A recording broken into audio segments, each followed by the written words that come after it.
Yu-Gi-Oh! Master Duel is home to a vibrant and constantly evolving metagame. With thousands of cards to choose from, players are constantly experimenting with new deck building strategies. But there is a small issue: the existence of Maxx. This powerful hand trap allows you to draw a card every time your opponent special summons a monster. It's a great way to gain hand advantage and disrupt your opponent's plays. Because of its power, Maxi has become a staple in many decks, and players have had to adapt by finding ways to play around it. One way to counter Maxi is to simply not special summon any monsters, instead relying on normal summons and spell or trap cards to gain advantage. The problem with this approach is that you have to advocate your entire strategy, not relying on special summons. Decks like Flowandereeze and stun decks like Runic can do this, but they have a very distinctive playstyle that doesn't appeal to all players. But what happens when your deck relies on special summoning and your opponent activates Maxi? The outcome is that you are very likely to lose.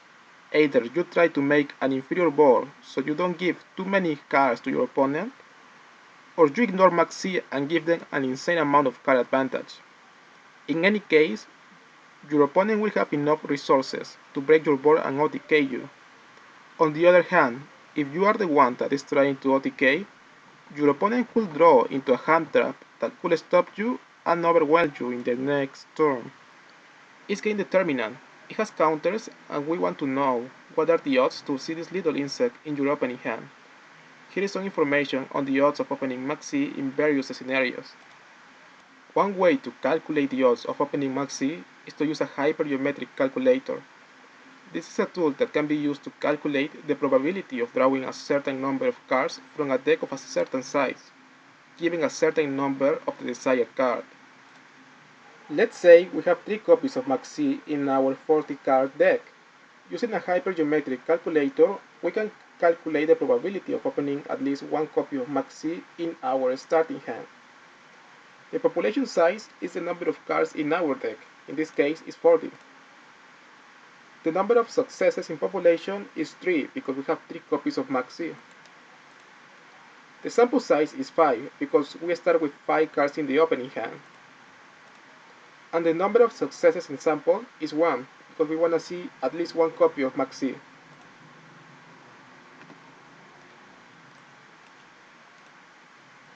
Plugging these values into a hypergeometric calculator, we find that the probability of opening at least one copy of Maxi in our starting hand is approximately 34%, or roughly a 1 in 3 chances to see it.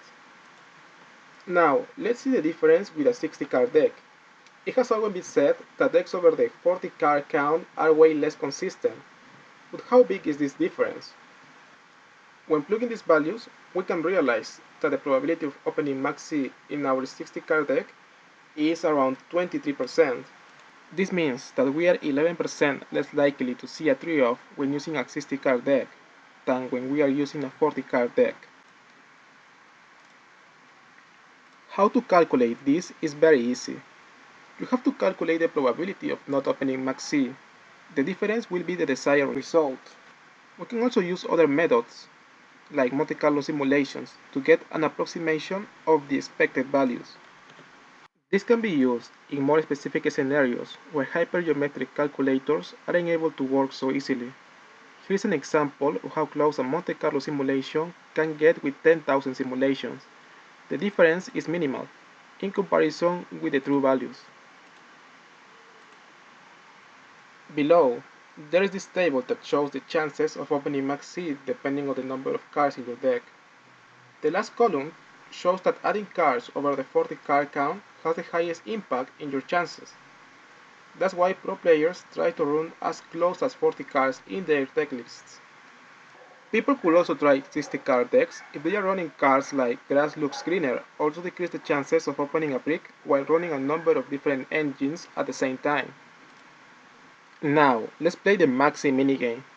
Let's assume this scenario, where both players are using 40 card decks.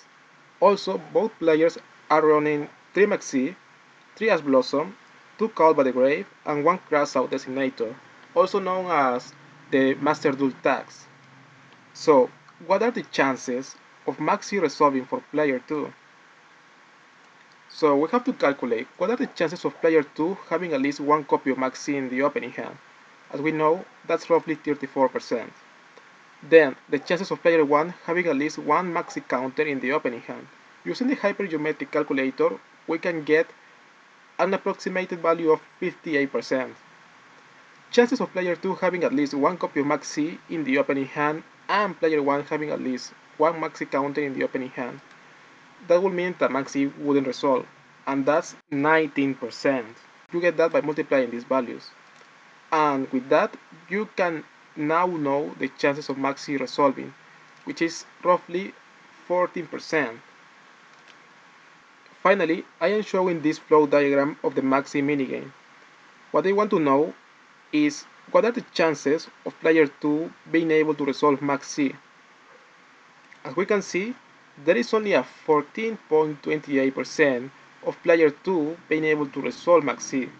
That's a 1 in 7 chance, while there is an 85.72% or a 6 in 7 chance of player 2 not being able to resolve Maxx C.